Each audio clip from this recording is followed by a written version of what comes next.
will start this mission out of character and in a rather unconventional way. As before we move on to the fun part, we need to spend a few minutes talking about the cargo menu. The default keybind to bring it up is left control and C. Go ahead and turn it on.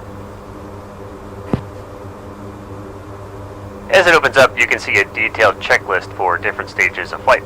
What is very cool about this is that you can choose 4 different fidelity levels. From stolen, as if you just stole the aircraft and want to quickly get in the air, to professional, so the checklist that would be used in real life by the pilots. However, what interests us in this particular mission is the cargo tab at the top. Go ahead and press it. Before we do anything else, switch to the Loadmaster view, press 3 on the keyboard.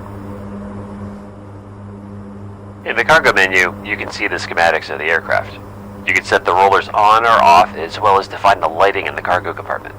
The yellow icon shows the position of the Loadmaster. You can move around using the ASWD keys and turn using Q and E, and see that the icon follows your movements. The numbers on the left, starting with 345 and ending with 1005, indicate the distance of the given line from the reference point in inches. Let's load our cargo for this mission. Select CDS Crate at the bottom and click on it.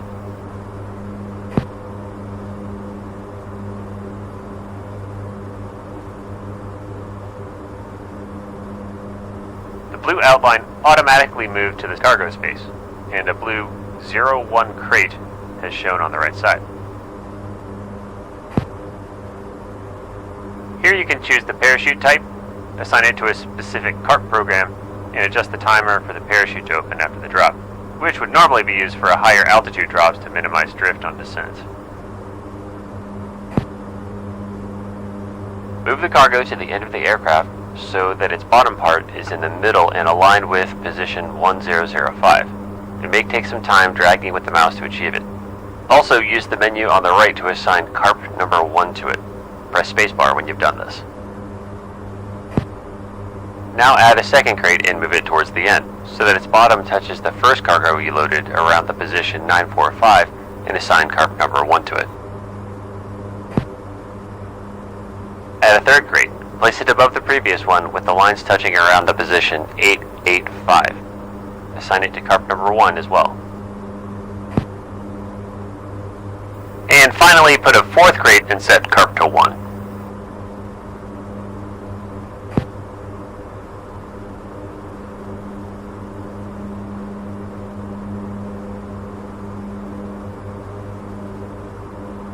When you are happy, click on the Load All icon in the top right corner of the blue quadrant.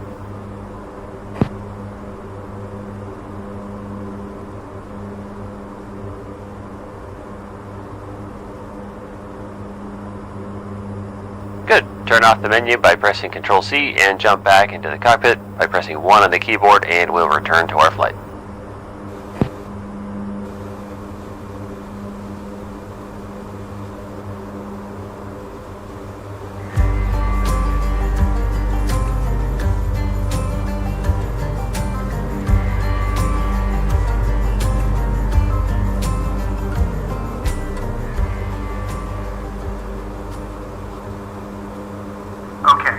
While you were reviewing the cargo data, I did a little magic in the CNI, so you'll have to enter the weight and stations by hand before we set everything up for the airdrop. Great! I love clicking away in the CNI. Yeah, you'll have to do a lot of it. But first, do me a favor and go ahead and enter into an orbit here. Using the wheel? Negative. Use a P-pause hold.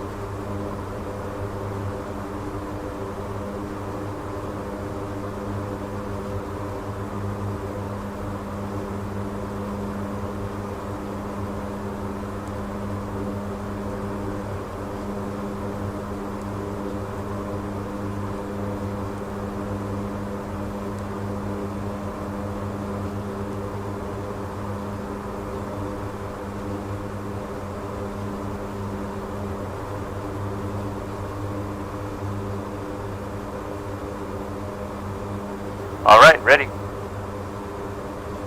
Good. Press the MC index button.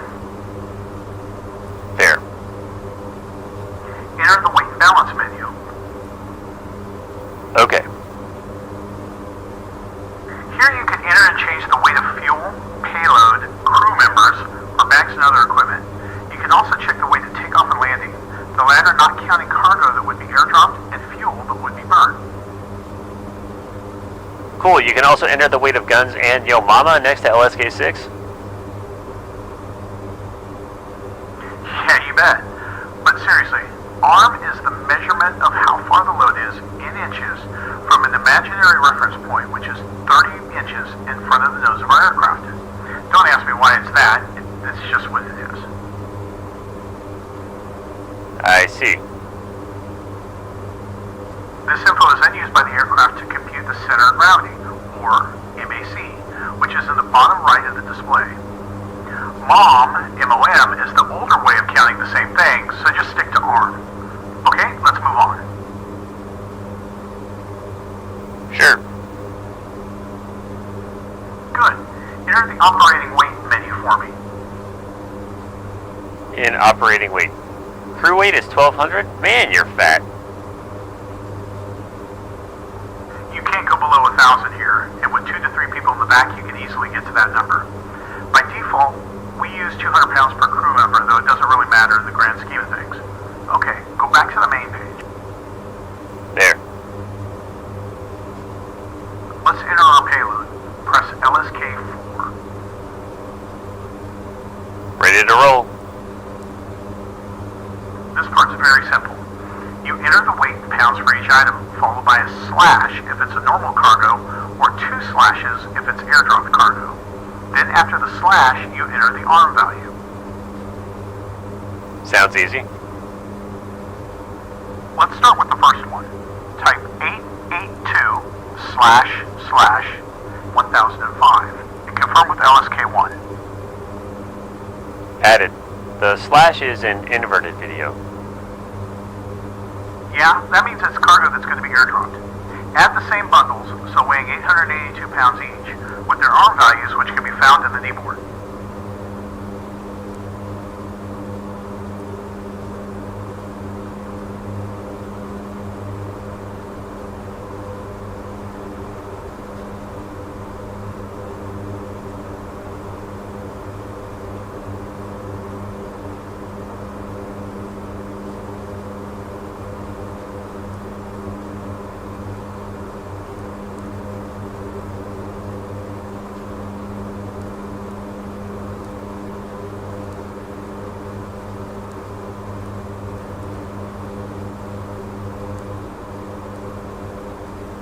Payload added. We're ready to prepare the drop using the CARP menu. This is done from the legs page, so let's start there. Legs selected. Now our drop point is named, well, drop. Enter its data by pressing right LSK next to it, and then MFP in the bottom right.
We will start this mission out of character and in a rather unconventional way.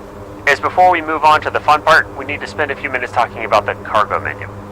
The default keybind to bring it up is left control and C. Go ahead and turn it on. As it opens up, you can see a detailed checklist for different stages of flight. What is very cool about this is that you can choose 4 different fidelity levels. From stolen, as if you just stole the aircraft and want to quickly get in the air, to professional, so the checklist that would be used in real life by the pilots. However, what interests us in this particular mission is the cargo tab at the top. Go ahead and press it. Before we do anything else, switch to the Loadmaster view. Press 3 on the keyboard. In the cargo menu, you can see the schematics of the aircraft. You can set the rollers on or off, as well as define the lighting in the cargo compartment. The yellow icon shows the position of the Loadmaster. You can move around using the ASWD keys and turn using Q and E, and see that the icon follows your movements. The numbers on the left, starting with 345 and ending with 1005, indicate the distance of the given line from the reference point in inches. Let's load our cargo for this mission. Select CDS Crate at the bottom and click on it. The blue outline automatically moved to the cargo space, and a blue 01 crate is shown on the right side. Here you can choose the parachute type, assign it to a specific CARP program, and adjust the timer for the parachute to open after the drop, which would normally be used for a higher altitude drops to minimize drift on descent. Move the cargo to the end of the aircraft so that its bottom part is in the middle and aligned with position 1005. It may take some time dragging with the mouse to achieve it. Also, use the menu on the right to assign CARP number 1 to it. Press spacebar when you've done this. Now add a second crate and move it towards the end, so that its bottom touches the first cargo you loaded around the position 945 and assign CARP number 1 to it. Add a third crate. Place it above the previous one with the lines touching around the position 885. Assign it to CARP number 1 as well. And finally, put a fourth crate and set CARP to 1. When you are happy, click on the Load All icon in the top right corner of the blue quadrant. Good. Turn off the menu by pressing Ctrl-C and jump back into the cockpit by pressing 1 on the keyboard, and we'll return to our flight.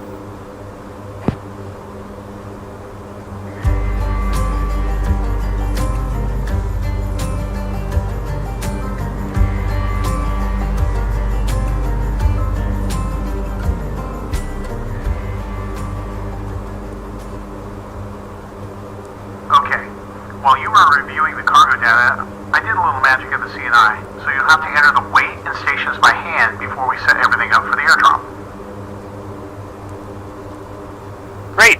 I love clicking away in the CNI. Yeah, you'll have to do a lot of it. But first, do me a favor and go ahead and enter into an orbit here. Using the wheel? Negative. Use a P-pause hold.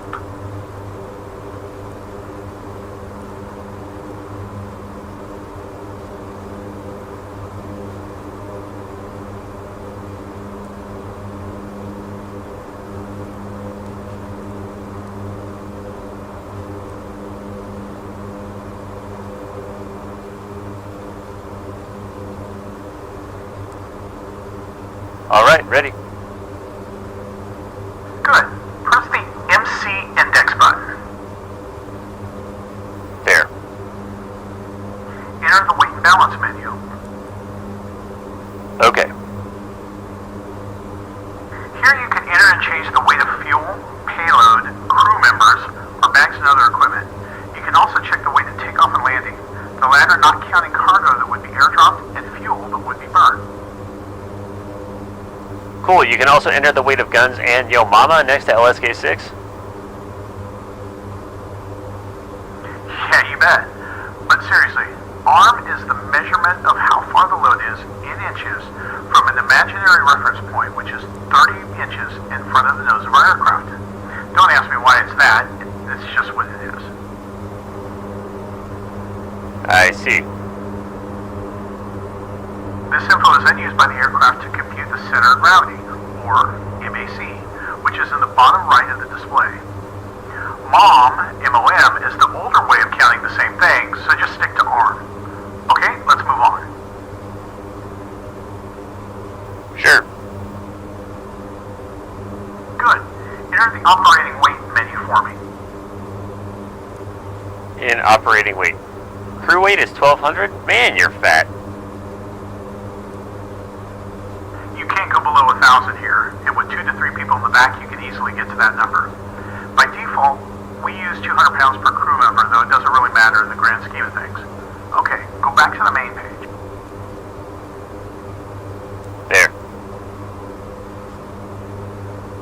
Let's enter our payload. Press LSK4. Ready to roll. This part's very simple. You enter the weight in pounds for each item, followed by a slash if it's a normal cargo, or 2 slashes if it's airdropped cargo. Then after the slash, you enter the ARM value. Sounds easy. Let's start with the first one. Type 882//1005 and confirm with LSK1. Added. The slash is an inverted video. Yeah, that means it's cargo that's going to be airdropped. Add the same bundles, so weighing 882 pounds each, with their ARM values, which can be found in the kneeboard.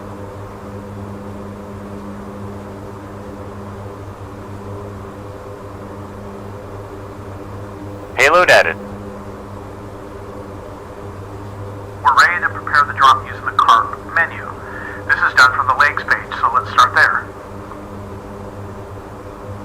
Legs selected. Now our drop point is named, well, drop.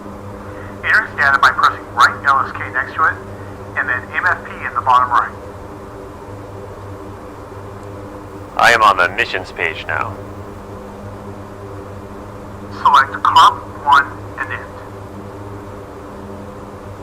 I'm there. This is where the fun begins. The PI position is a point where you want that first container to touch the ground. And in this case it's accurate, since that would be the drop waypoint location. That location will be marked with emerald smoke. Roger. Can I alter the coordinates by typing them and pressing LSK next to drop? Can I use MGRS? Yeah, you can, but it will change the waypoint name and the PI position will still be shown in lat long. Next to it, you have time on target, which is self-explanatory. Below, a few of the items have boxes, which means they have yet to be filled out. Like anywhere else in the CNI. Exactly. Let's start with the length of the drop zone, which should be entered in yards. All the info is in the kneeboard. Type 1095 here, and confirm with LSK3 next to length LET. Done. Next to it is the point of impact measured from the leading edge of the drop zone. We want the first crate to drop close to the edge, so enter 100 here and confirm with right LSK. Okay. Okay, the next parameter on the left is the slowdown distance, the point at which you should start the slowdown process. We typically use 6 nautical miles, so type 6 and confirm the LSK. Slowdown distance entered. Next is the turn point distance, so how far away you are from the impact point, we should turn into it. We normally use 10 nautical miles, and this is what you need to type and confirm. Alright. Okay, so finally our run-in course is true heading.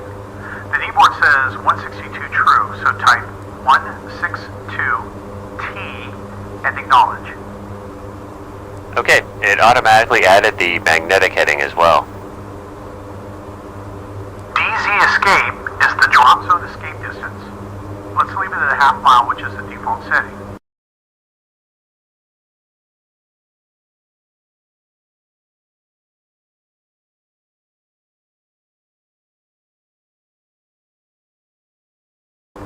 Now, a good habit after editing each page is to press the execute button. This is like saving data, so even if you accidentally press erase, the executed part will stay in the system. Go ahead and do it now. Cool. Wish we also had a Control Z option. Never mind. Done. And now press next page. Page 2 is now open. We'll start with the payload type, which can either be personnel, CDS, which stands for Container Delivery System, HE, heavy equipment, or bundle other. We should have CDS selected here by default. We do. Okay, so now to the right of that we have fuselage station. So the distance in inches from the front of the aircraft to the leading edge of the first cargo to be dropped. This info is needed by the system to compute how long it will take the cargo to exit the aircraft. In our case, it's at the very end of the aircraft and the number is 1005. Roger. Confirmed.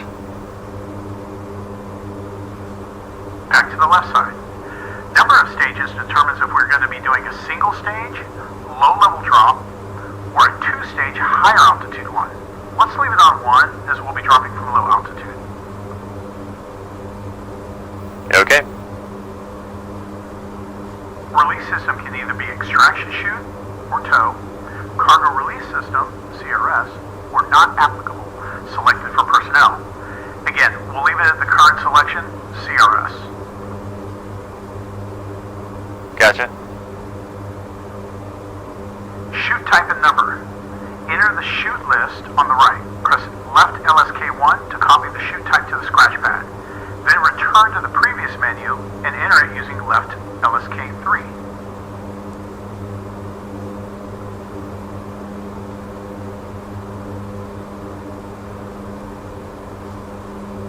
Okay. Done.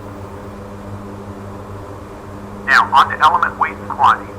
Type 882 as this is the weight of one crate /4, the number of crates we have that we're going to drop, and confirm. The total changed to 3,528 pounds. That's correct. Now CAS on the left is the calibrated airspeed for the drop, with 140 being the default speed. However, the manuals say that if we're slick, so we're below 120,000 gross weight, we should be dropping at 130 knots, and this is what we use. Sure. 130 set. Okay, finally the racetrack option. Escape will take us back to the flight plan after the drop. It's usually what you do in a combat airdrop. L or R will set up a left or right hand racetrack for multiple drops. So let's say you're doing training and you're dropping one bundle at a time. Makes it easy. Execute to save, and let's go ahead and move to the next page. On page 3. On this page, we'll introduce the winds and temperature for the drop altitude, as well as winds for the drop zone. Let's start with the temperature. We'll be dropping from 1,500 feet, so we'll take the temperature at that altitude. Okay. How do we find it?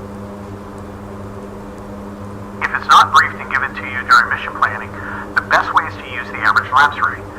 We can do that by using the temperature on the ground as a basis. A rule of thumb, it will decrease by 2 degrees for every 1,000 feet. Oh, right. So if we have 20 degrees Celsius on the ground right now, then at 1,500 feet we will input 17. Exactly. Let's get to it. First, the winds at the altitude, which luckily were in our brief. Type 038/04 and confirm with left LSK1. That is done. Now the temperature we talked about. Type 17 and confirm with right LSK1. Temperature at 1,500 feet set. Back to the left side. Now we'll enter the surface winds. These would be 061/02. Type it in.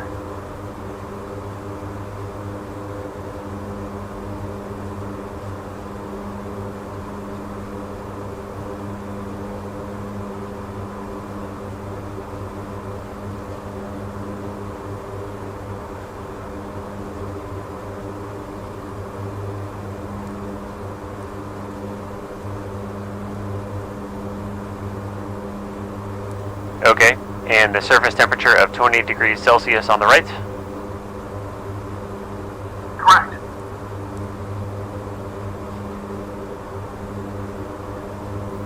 Done. What is the BAL wind speed? Okay, so this is computed for the two-stage drop from high altitude. It's nothing to worry about right now, but we have to set the QNH, which is 2988 at ground level. Type it in and confirm with LSK5. Okay, pressure set. Good. Execute and press next page. Alright, we're on page 4.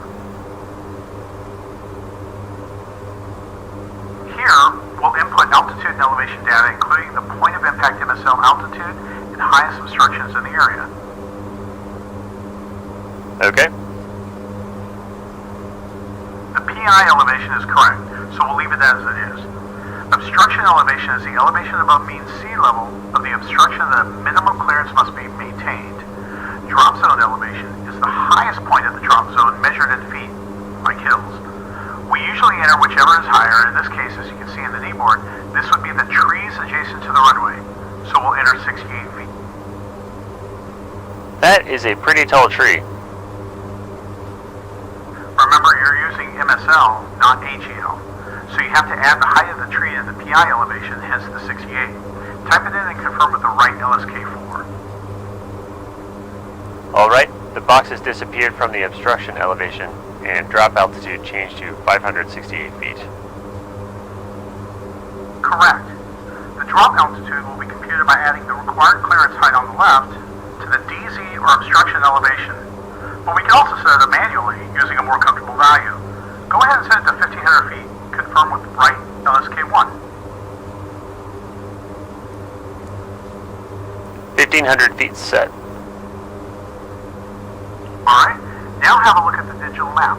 The Cyan flight plan shows you the turn point, slowdown point, and the drop zone. Press execute to acknowledge it.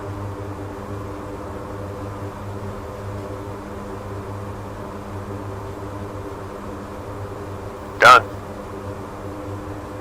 Very good. Exit the hold pattern and intercept the flight path going towards the IP. It should show on the HUD as a green square. Then enable the nav mode.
Back in nav mode.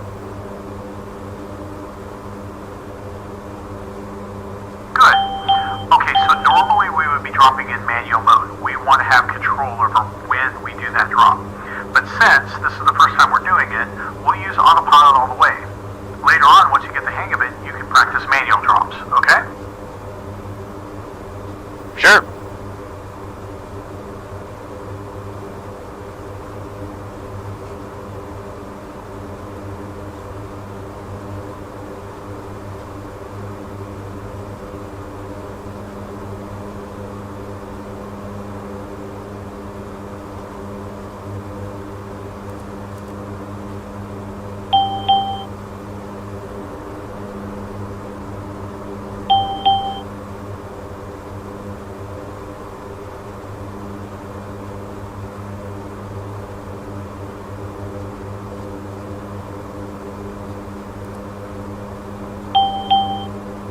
Autopilot.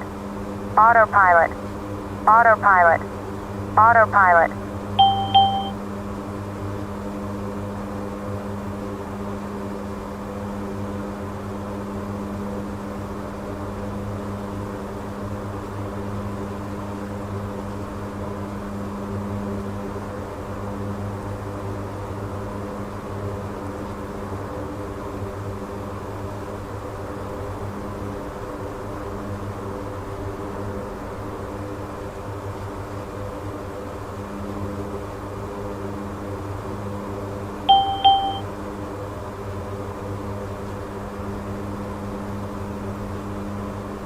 Autopilot.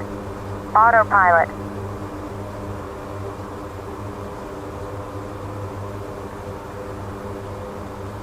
Crew, 10-minute warning. Acknowledged. Normally, we would perform a briefing 20 minutes before the drop, double-checking the CARB data, location, drop point marking, and so on. But we introduced it together a few minutes ago, so no need to do it again. Set the altitude to 5,000 feet, put the aircraft in a 5-degree descent.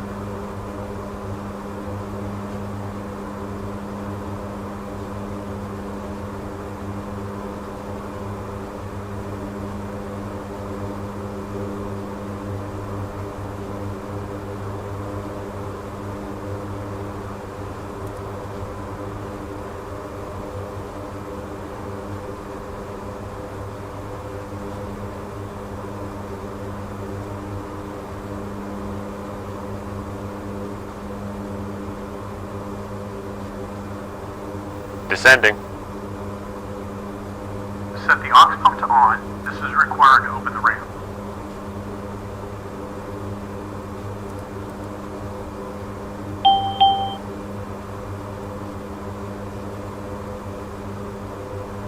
Autopilot. Autopilot. Autopilot. Autopilot. Autopilot. Autopilot. Autopilot. Autopilot. Autopilot. Autopilot. Autopilot. Autopilot. Autopilot. Autopilot.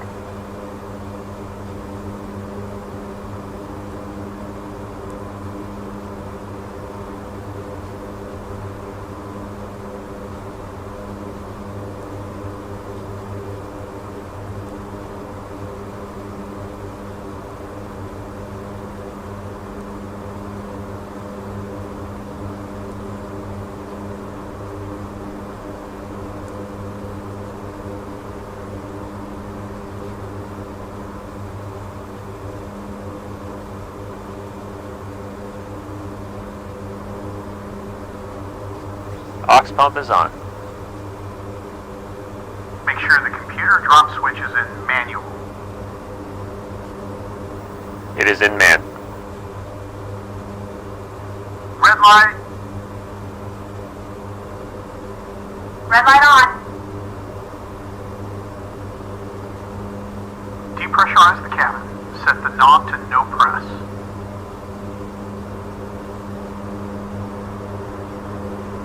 Cabin depressurized. 10 minutes, check complete.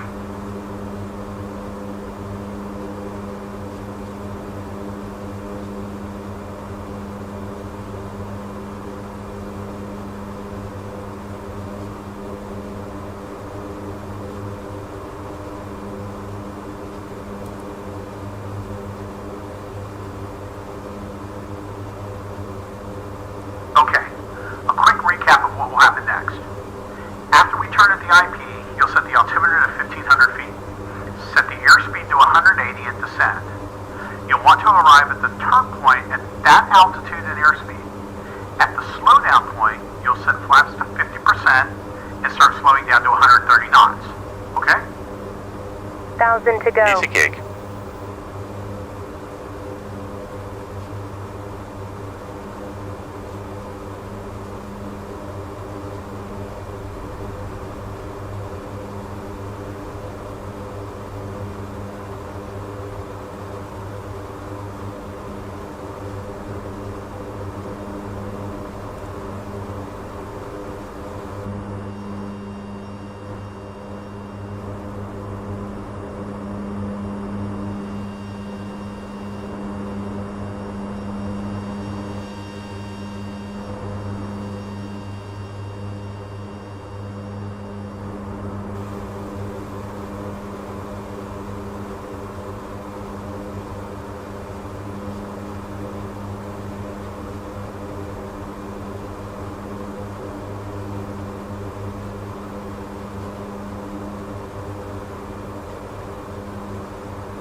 altitude to 1,500 feet and reduce the speed to 180 knots.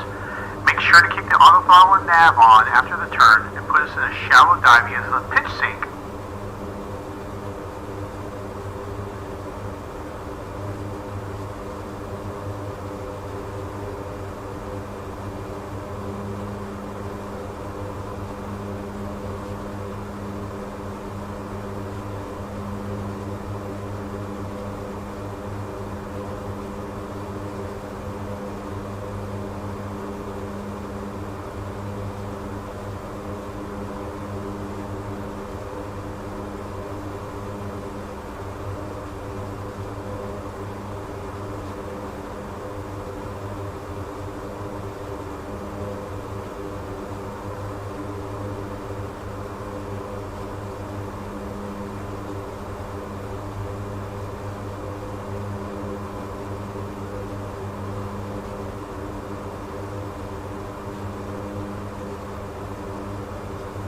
We're approaching the turn point. Roger.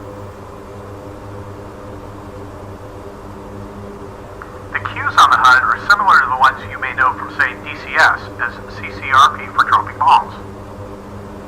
Hell yeah, spent hundreds of hours playing DCS. Baltic Dragons campaigns are the best. Yeah, I've tried it more than once or twice as well. So in a nutshell, this is the same as dropping bombs in CCRP. You have to be on course, on airspeed, and on altitude, and things should go fine. Pay attention to the cross track, which tells you how far left or right you are from the desired course. Easy.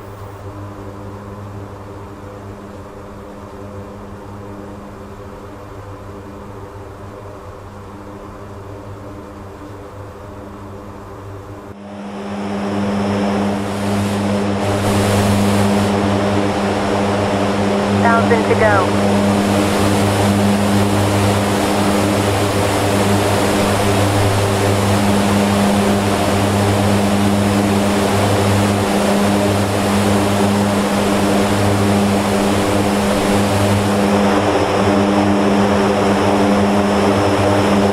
We're approaching the turn point.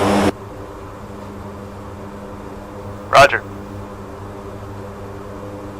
Set the ramp switch on the aerial delivery panel to open. Switch set. Ramp opening. Set flaps to 50% and reduce the airspeed to 130 knots. Roger.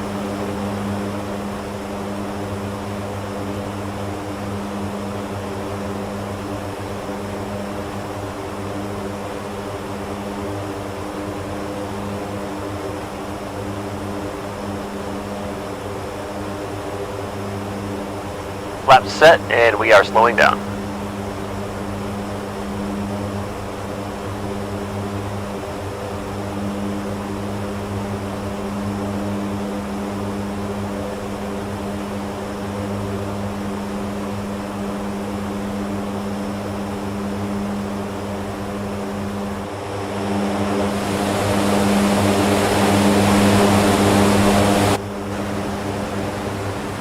Okay, now set the flaps to 10% in order to achieve a 7-degree deck angle for the drop.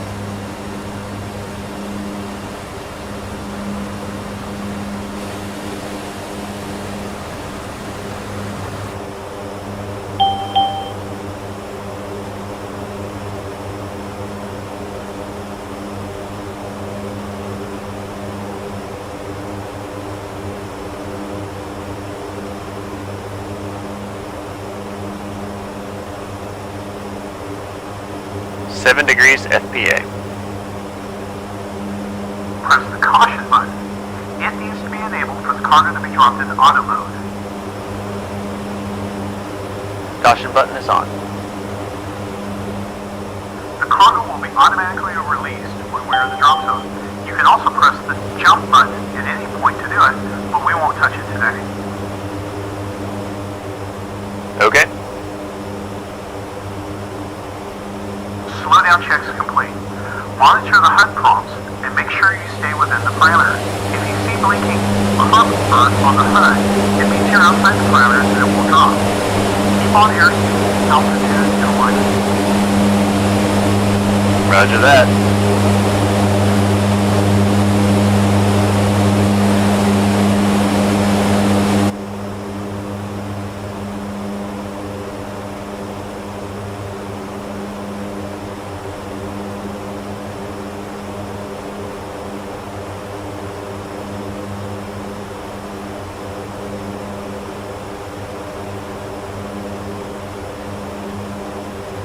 Crew, 1 minute. 1 minute, acknowledge. I will clear the CNI messages for you. Thanks. Set computer drop switch to auto. Switch in auto.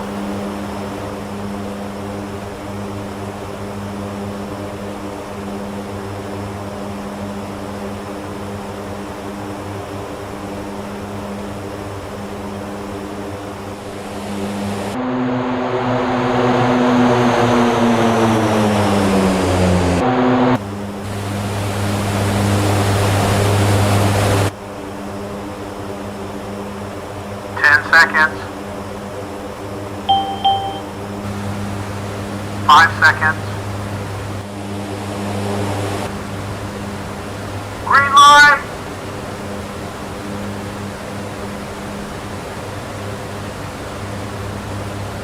All clear. Red light. Close the ramp.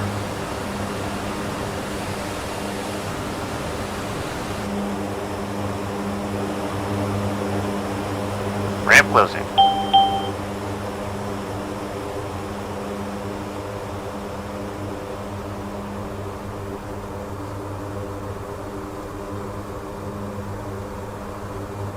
Ramp closed and locked. Flaps up. Flaps are up. Set computer drop switch to manual. Done. Press the caution button. Caution button is off. Ox pump off. Pump is off. Okay. Set cabin pressure. Move the knob to auto. Pressure set. Now we need to confirm the drop. Press MSN on the CNI and select Carp 1 with right LSK2. There. Select Carp Prague next to right LSK6 and then next page. Okay, on the drop results page. Confirm the drop with right LSK5. Drop confirmed.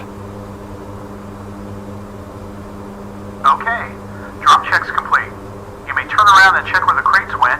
Hopefully we get a PI, and after that, we'll set up for landing. Autopilot. Autopilot.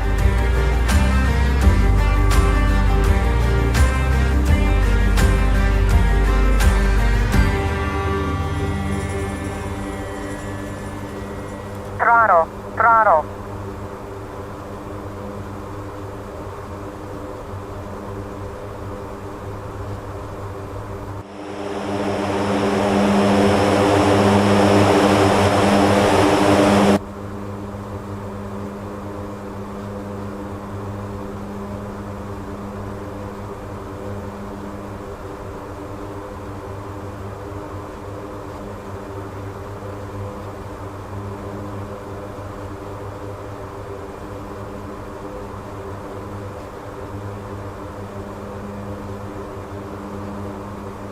Obstacle ahead. Terrain. Pull up. Terrain. Pull up. Check altitude. Check altitude. Check altitude. Check altitude. Check altitude.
Check altitude.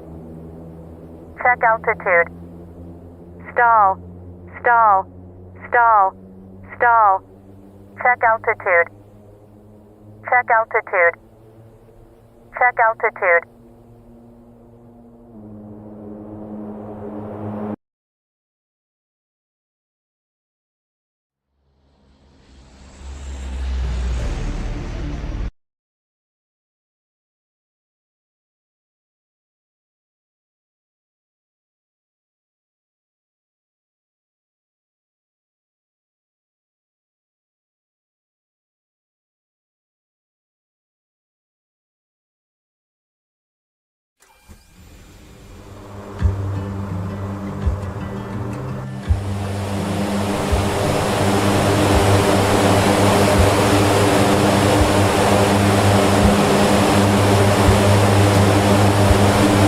Alright, time to program up our approach at Miami. We'll be going to the beautiful coastal city of Batumi, and we'll spend the night there. Awesome. Heard very good things about that place. Yeah, me too. And I brought something special with me. Remind me to show it to you after we land.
Alright, time to program up our approach and landing. We'll be going to the beautiful coastal city of Batumi, and we'll spend the night there. Awesome. Heard very good things about that place. Yeah, me too. And I brought something special with me. Remind me to show it to you after we land. Sure. But for the time being, go ahead and put us in a nice stable orbit, preferably using the hold position function. Alright, pressing MSN, then PPOS hold with left LSK6 and execute. Ready, what next? Good. Let's set up our radios for Batumi approach and tower. Press the COM button on the CNBP. There. Type in the approach frequency, 124 24.250 and set it for V1. Approach frequency set. Now the tower, 118.6, and enter it as V2. Radios set. Go ahead and contact approach and let them know we're inbound. And get the weather too, because there's no ATIS for Batumi. On it. Batumi approach, this is Heavy 1-1, good morning.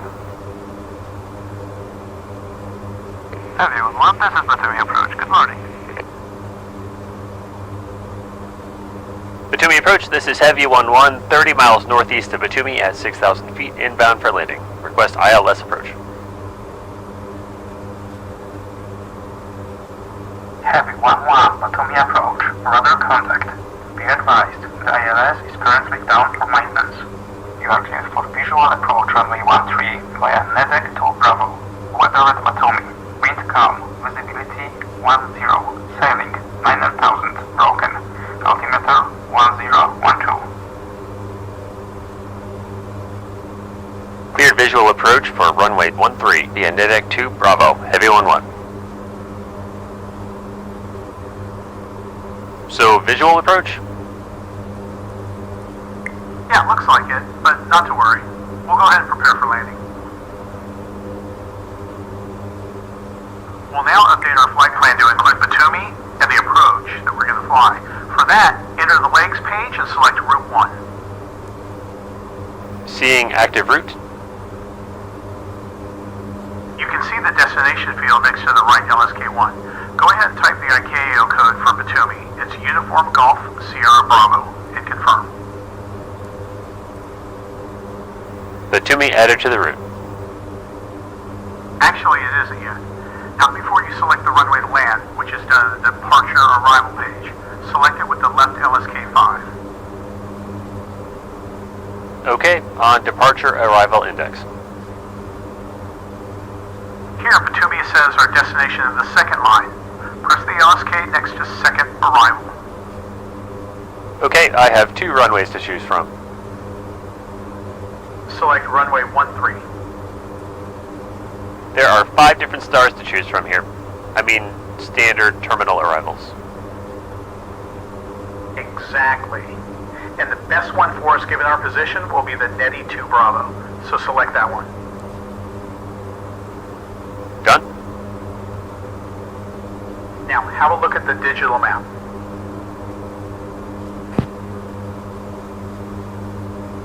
Our flight plan looks funny. Does. And we have a discon in it. There's no connection with the actual beginning of the approach at Nedic. Go back to Route 1 and then press next page. Yep, it is right there after waypoint 4. Waypoint 4 was the last one in our flight plan. It was set for Batumi. Normally you would just delete the discon, but, well, let's do it. Press delete, next page, and then select right LSK next to the discontinuity.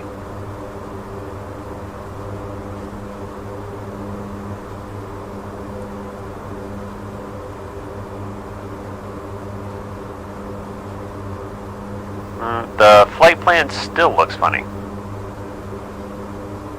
Yeah, it does. Sometimes deleting the discon makes no sense, because now what the aircraft wants to do is it wants to pass the drop, go to waypoint 4, then on to Nedic, then start the approach. What do you think we should do? Why don't we go directly to Nedic? Excellent, yes, very good. Alright, press direct intercept on the CNI. Okay, there. Select Nedic using left LSK-5, and then confirm with left LSK-6. That's better. Okay, don't press execute yet. We have some additional things to do. Roger. Have a look at the legs page.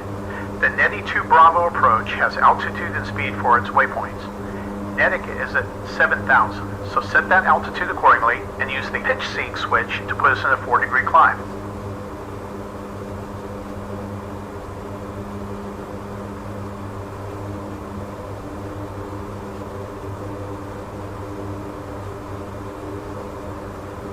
8,000 to go. Set. Sweet. Now we'll enter all the data in the told page. Press it now. On told page. Type UGSB/13, which is the airfield code and runway, and confirm with the right LSK-1. Batumi added. Alright, enter told init page. There. The system only has very basic information like the runway heading and elevation. We'll have to enter the rest manually. Normally this would be my job as pilot monitoring, but today I'll have you do this. Sure. First the runway heading, which for Batumi is 119 degrees. Type it in and confirm. Heading entered, though why is it runway 13 with heading of 119? Well, over time, the magnetic variance of the heading actually changes a little bit, but they leave the runway heading the same number because otherwise they'd have to update all of the charts and all of the databases and everything, so they just kind of leave it that way anyways. Next, the winds. Type 122/4 and confirm with the right LSK-1. Wind entered. Next, temperature? Affirm. 20 degrees and right LSK-2 to confirm. And done. Slope from the charts? It is 0.3 and confirm with the left LSK-3. Slope set. Now the altimeter setting. 1012 is not in inches. Correct.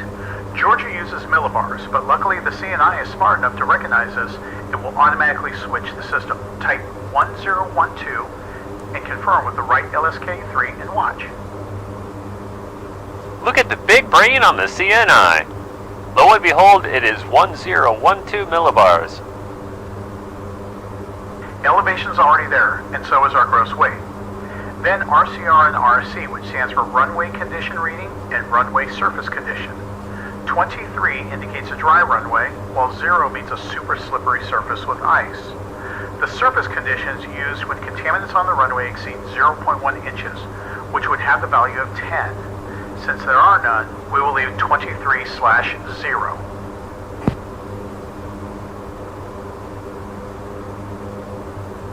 All right. Very good. Enter landing data by pressing right LSK-6. Okay, these are speeds for each part of the landing with different flap settings? Correct. And we'll use the standard 100% flaps. Approach is the speed on final. Threshold is the speed when crossing the runway threshold. And TD is the required speed at touchdown. Try to memorize this, and let's move on. Cool, ready. Press the execute button, then we'll exit the holding pattern and fly towards Nedic.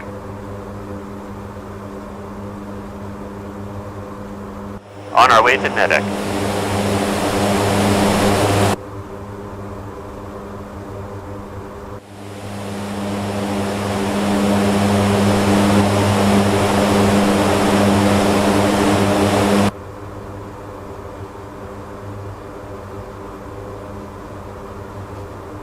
Before we enter the traffic pattern, we should perform something called the arrival briefing. Depending on circumstances, it will be more or less detailed. I'll do it this time so you can get the gist of it. Sure, ready. Okay, the arrival briefing. Weather's looking good. The wind, 122 at 4. Temperature, 20 degrees Celsius. Altimeter, 1012 millibars. We'll be using the NETI 2 Bravo approach. The Batumi TACAN channel is 16 X-ray. ILS is currently unavailable. The approach course will be 119, and we'll be using nav and auto throttles. We'll land runway 13, full stop, flaps 100. Approach speed 127, threshold 117, touchdown 111. Special considerations, ILS is down. Roger. Let's prepare some more things while we fly to Nedic. On the AMU, enter the PFD page.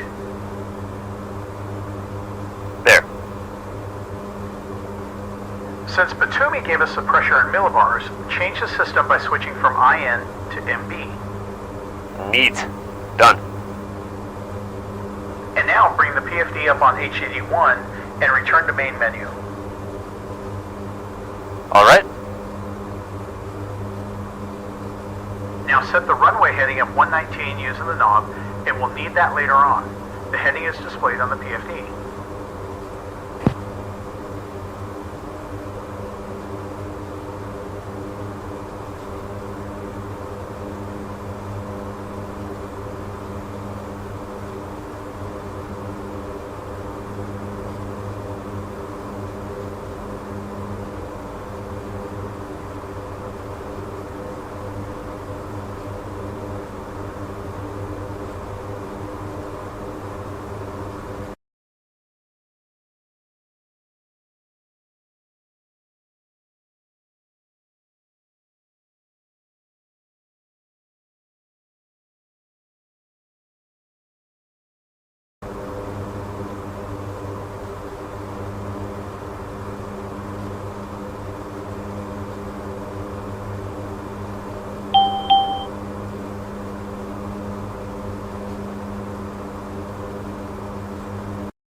Heading set.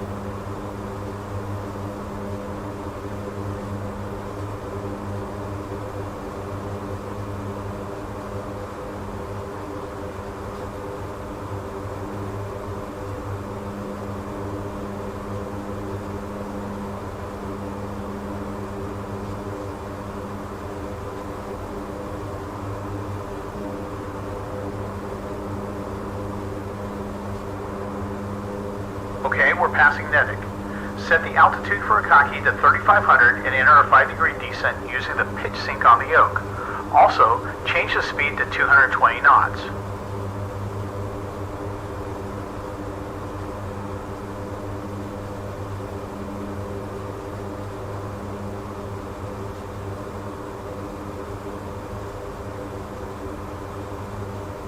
Alright. Approach checklist. Radios? Set. Nav aids. Okay, the ILS is not working, but set it up as if it was. Oh wait, first we need to unpair the nav aids. Normally every TACAN has a paired VOR frequency, but at military airfields it can be geographically separated. Not a big deal for Batumi, but better to have that muscle memory. Okay. On the CNI, press the nav tune button, and then enter VOR 1. There. Press right LSK4 to unpair it from the TACAN. Done. Now type 110.3 and press left LSK1. This is set. 1,000 to go. Move to CNB. Select nav, type 16, and select T1. Take in set, nav aids ready. Set up the AMU. Okay, entering nav select. Choose pointer 1, then select take in 1.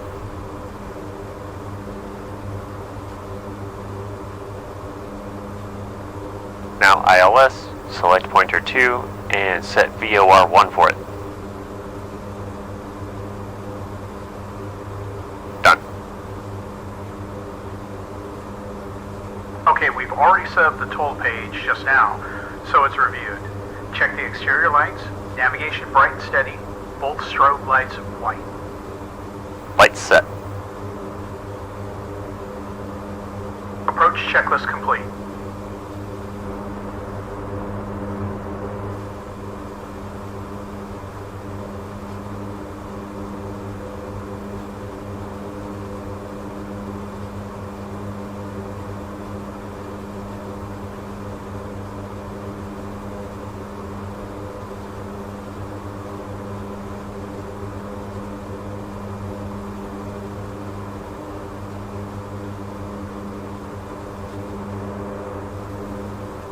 Heavy 1-1, contact tower 118.6. Switching tower 118.6. Okay, contact the tower. Batumi Tower, Heavy 1-1, 15 miles. Inbound for visual approach. Heavy 1-1, Batumi Tower. Report final approach fix with the gear. Heavy 1-1.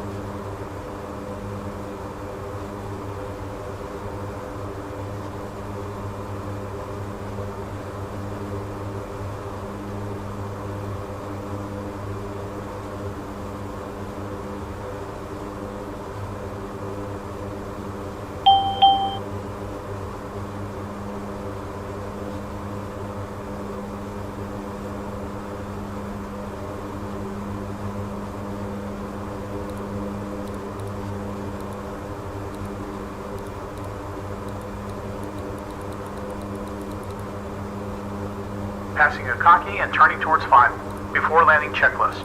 Set altimeter and standby altimeter to 1012.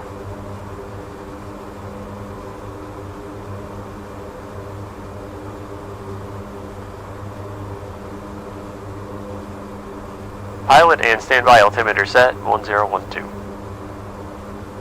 Set the speed to 127 and alt to 500. Then use the pitch sync switch to start descending. Put the flight path marker on the shore.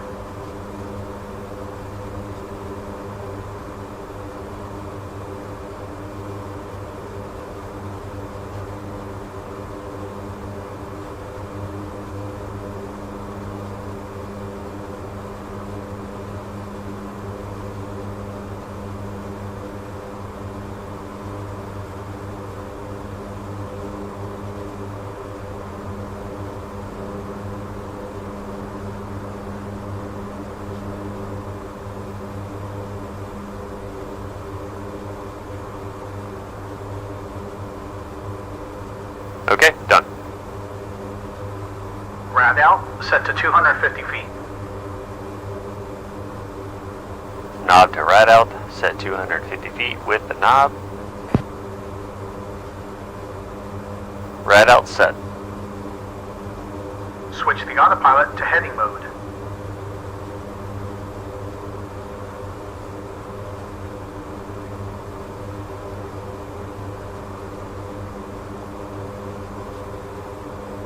Heading mode selected. Speed checks, flaps 50. Flaps 50.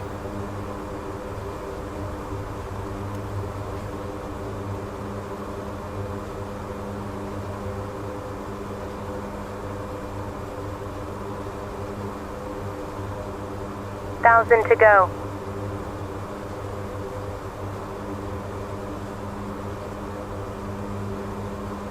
Throttle, throttle.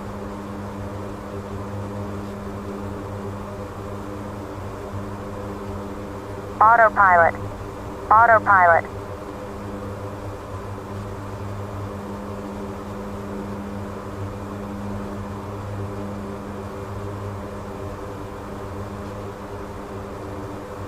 Speed checks, gear down.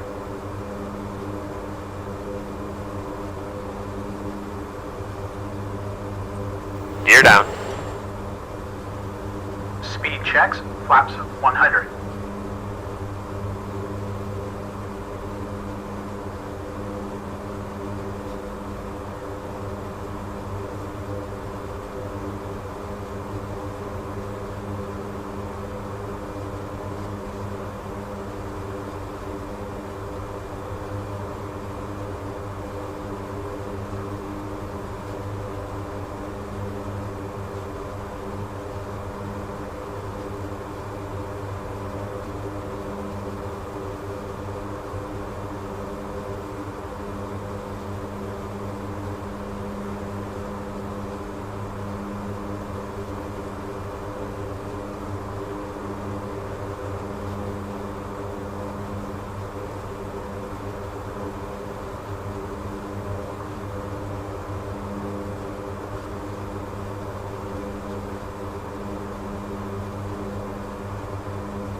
approaching the threshold, reduce the speed to 117 knots.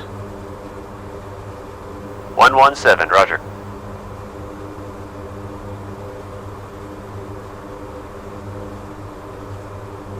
Altitude. Altitude. Altitude. Altitude. Altitude. Altitude. Slow down to 110. Altitude. Put her down gently. Altitude. Really grease it on. Altitude. Altitude. 1110. Altitude. Stall. We're down. Apply the brakes, power to ground idle, use the rudder to stay on center line. Ground idle. Now you can use the power in the ground range to slow down and stop.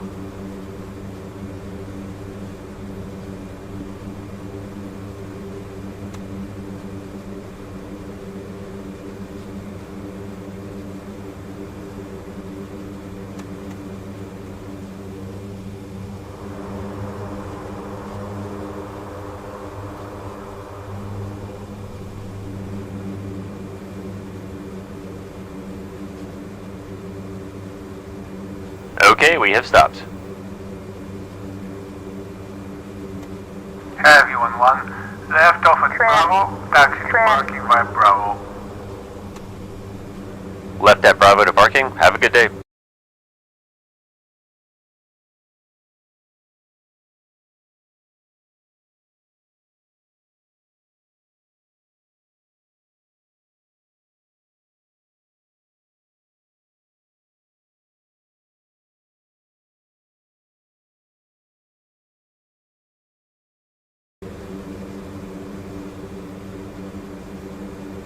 Very good. Okay, follow the instructions. Bravo is the last taxiway to the left. Trim. Trim. Trim. Trim. Trim. Trim. Trim. Trim. Trim. Trim. Trim.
trim, trim.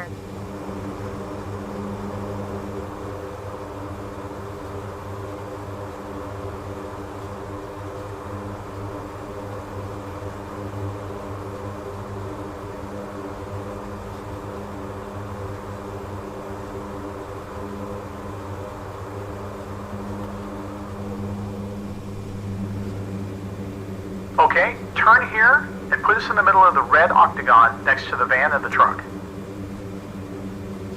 Roger.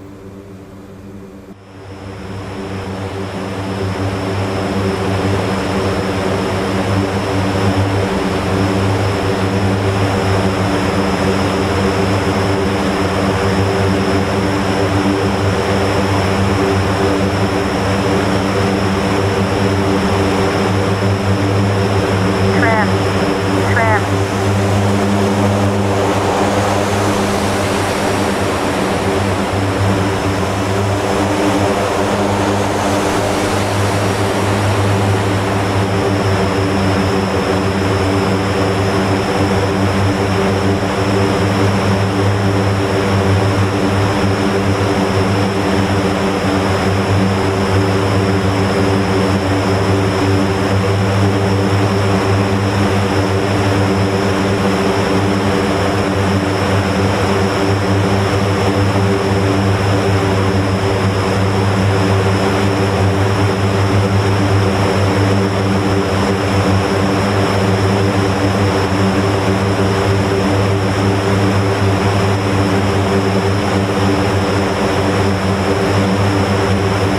Flaps are up.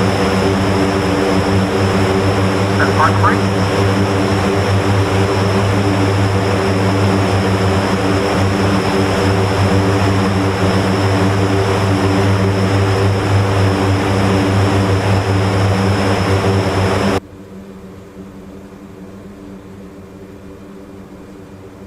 Brake set. We'll go ahead and shut her down, and then take a look at what I brought for the evening. Oh, nice. I think I heard about this distillery. Bro was a gunship pilot, right? Yeah, and then he became an IP in the J model. The bourbon is his side gig. Firesides Distillery. That is a proper name. Can't wait to try it. Soon. Let's move on then.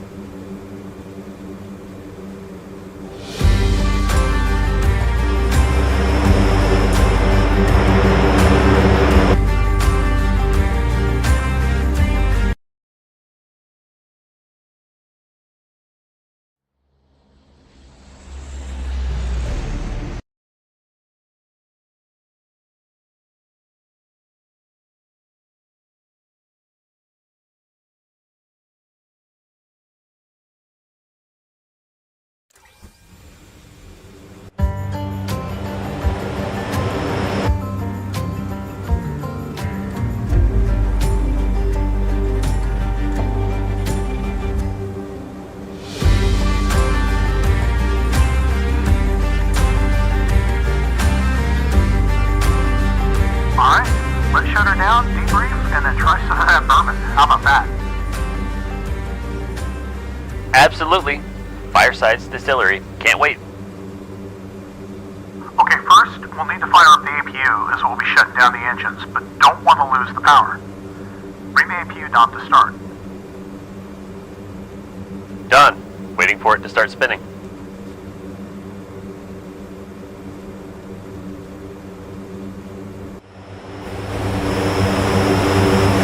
And it's spinning up.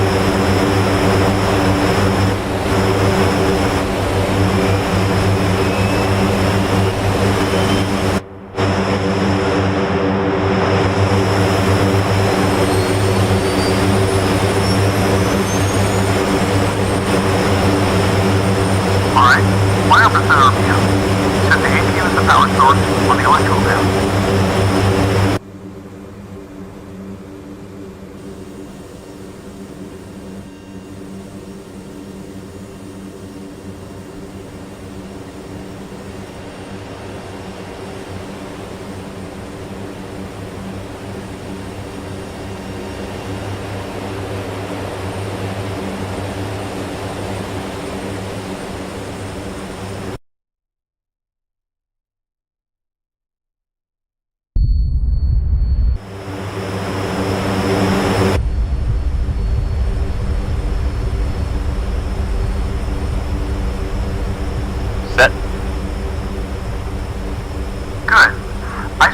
panel, NASA and pitot heat switches to off.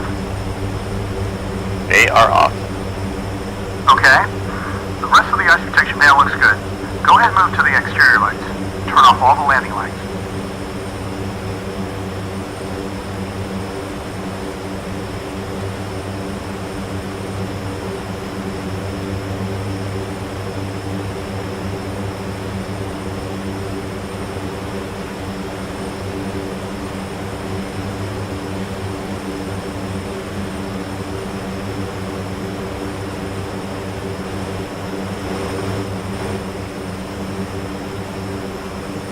Landing lights are off. Now go ahead and do the same with the taxi and wingtip taxi lights. They are off. Turn off both strobe lights. Done. And now navigation lights to off. Nav lights are off. Okay, the cabin pressure's on my side. I'll go ahead and switch it off. We didn't touch the defensive system, so we're good there. Parker brake? It is set. Very good. Put the engines in low-speed ground idle. All 4 engines set to low speed. Good. That covers the after landing checklist. Let's move on to engine shutdown. Check that the nose wheel is centered. Centered. You need to enable prompt ice protection, and all 4 switches there should be set to off. Affirm. Now we need to pull 2 ECBs responsible for de-ice timer, 441 and 890. Press the ECB button on the CNBP. Done. Bring up the ECB on HDD3. Okay. Now type 441890, press pull, and then confirm by pressing pull once more.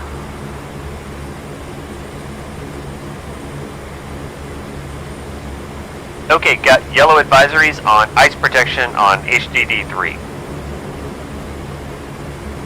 Normally we would stop the engines now, but they should idle for about 2 minutes. We'll leave them in low power ground mode for that time, so let's cover some items further down the checklist. Go ahead and cage the standby attitude indicator. Standby attitude indicator caged. Set the oxygen supply lever to off. It is now off. Diluter stays on 100%. Affirmative. Now set the radar master switch to off. Radar off. Alright. Turn off the engines. Set all 4 switches to stop. Done. Propeller control switches to feather. All switches set to feather. Good. All the switches on the fuel management panel should be closed, and the tank select switch should be set to off. Affirm. Okay? I'm setting the underfloor switch to off. Roger. Move the oil cooler flap switches to open. They'll then stay in the middle position.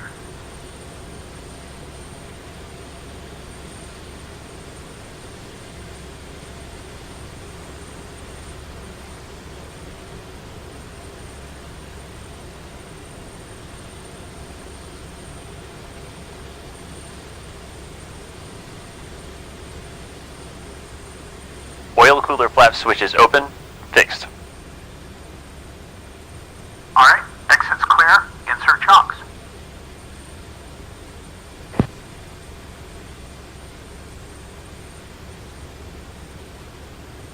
Chief, place the wheel chocks.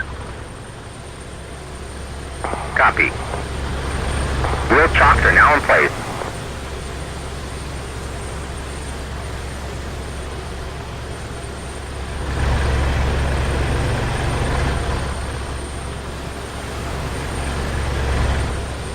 Chocks in place. Release the parking brake.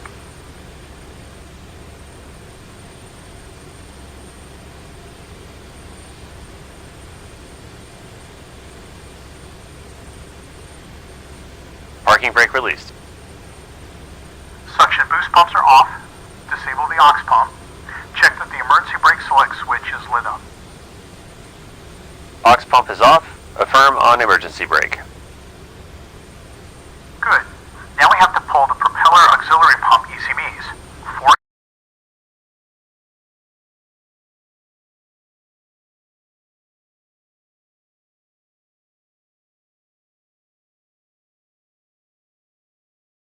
'81, 482, 483, and 902. Type it all into the CMBP and then press pull and confirm.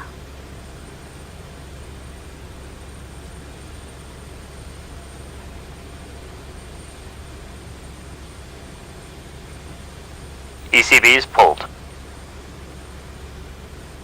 Engine shutdown checks complete. Now we'll disable the EGI. Press Nav Select in the main menu on the AMU.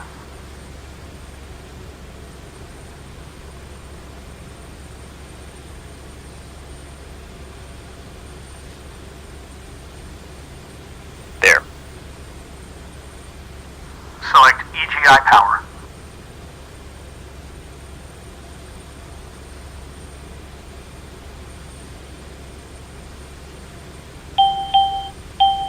Okay. Now press Master EGI off and verify with the right LSK4. EGI is now off. Okay? Go ahead and stow the hood.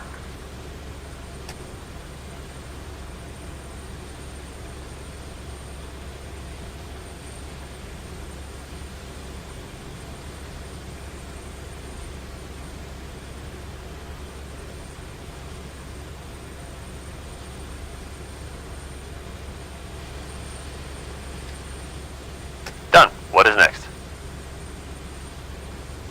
Propeller control switches back to normal. Geez, can't you decide? I just put them in feather position a minute ago. Well, if we don't switch them back to normal on subsequent power-up cycles, the propeller gearbox may overfill. Alright. I'm just thinking about that bourbon. Okay, we'll hurry up. Go ahead and set the power source switch to off.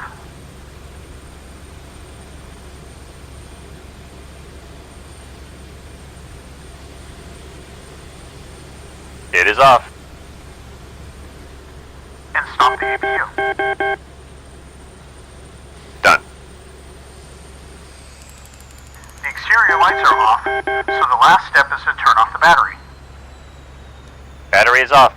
Hey, I noticed we didn't talk about the approach mode of the autopilot.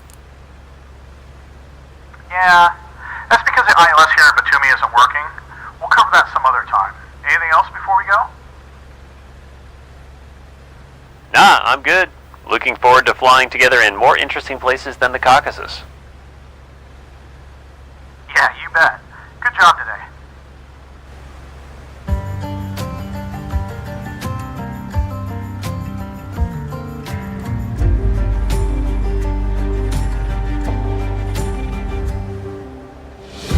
Ground out, set to 250 feet. Ah, shit. Right.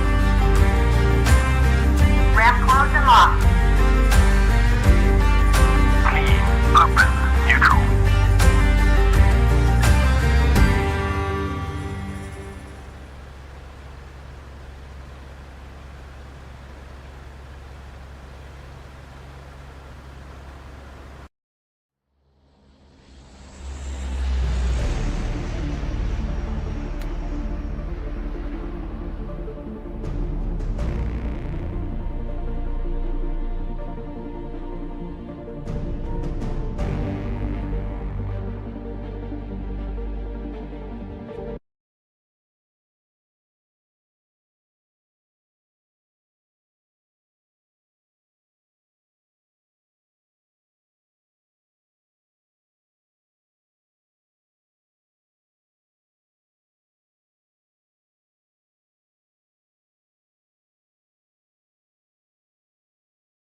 Altitude.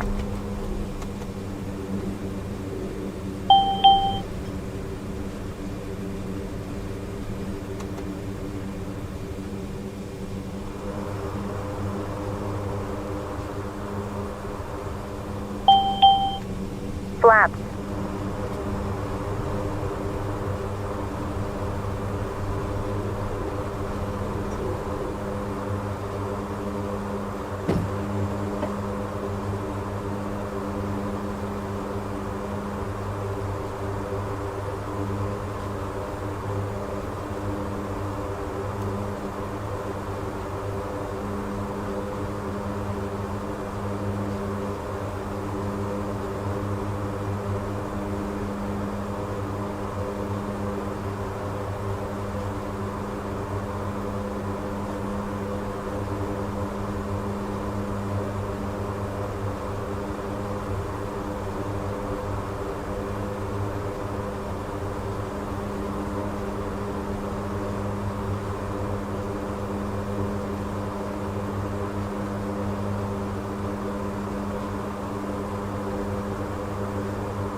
flaps, flaps, flaps, flaps, flaps, flaps, flaps, flaps, flaps.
Altitude.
Altitude. Altitude.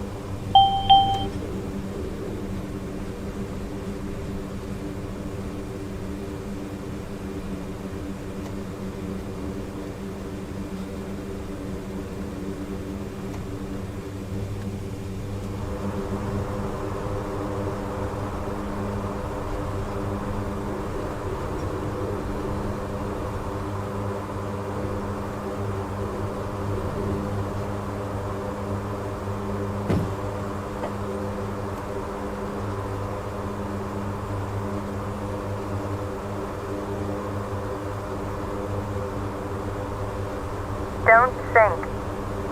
Don't sink. Left rudder.